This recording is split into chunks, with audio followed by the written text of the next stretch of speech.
बॉलीवुड ने हमेशा ही हमारी लाइफ में बहुत ज्यादा इम्पैक्ट क्रिएट करा है। अगर हम मूवीज की बात करें तो अगर हम सुनते हैं कि कितने आदमी थे तो शोले की एक एक लाइन याद आ जाती है, एक एक सीन याद आ जाता है।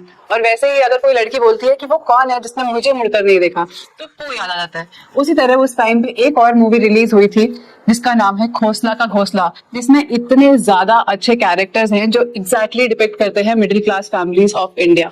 उन्हीं के प्रोड्यूसर से आज हम बात करेंगे। Please welcome Mrs Savita Raj Hiremath on भविष्यवाणी। Welcome to our channel, ma'am. Hi. Hello. I'm so happy to see you here. So much for such long and detailed introduction. मेरे को ना इतना ज्यादा पसंद है ये मूवी, और इनफैक्ट हम सेलिब्रेट कर रहे हैं 18th एनिवर्सरी ऑफ खोसला का घोंसला ऑन 18th ऑफ अक्टूबर, जो री रिलीज हो रही है हमारे सिनेमा हॉल्स में। Please go and watch it.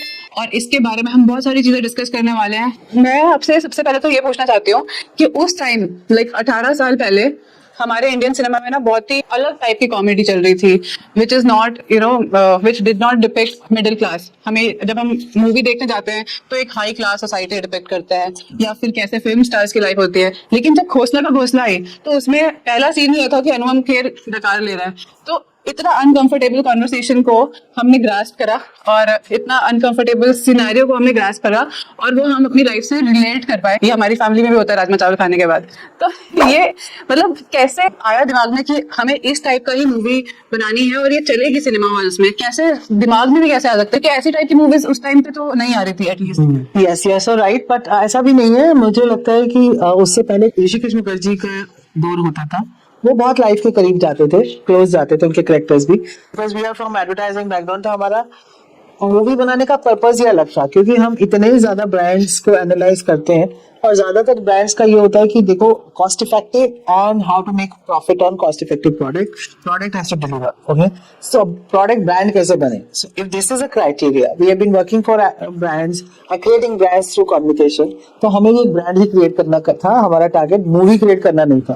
हमारे लिए मूवी एक ब्रांड के बराबर थी।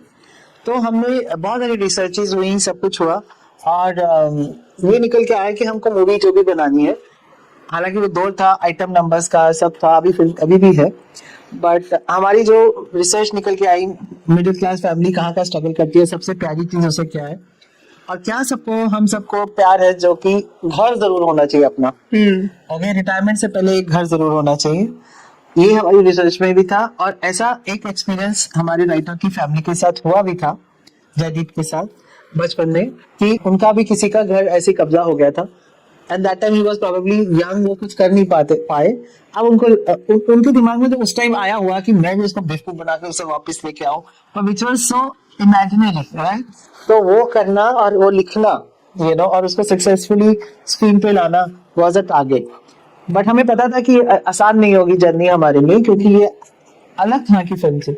इस फिल्म का लाइन आप देखिए, एक एक डायलॉग जो है, आप रोकर है या पार्टी, यहाँ पेशाब करना मना, और जो दिल्ली का कल्चर है, ब्रश करते करते वो सड़क पे आ रहा है, और these are the nuances which writer has picked up from his life, okay, journey, okay, and जितना आपका राइटर क्लोजली ऐसे जगहों पे बड़ा हुआ, ऐसे nuances देखी, और फैमिली को ऑब्जर्व किया, कैरेक्टर्स को ऑब्जर्व किया, वही प्रेडिक्ट किया, ठीक है?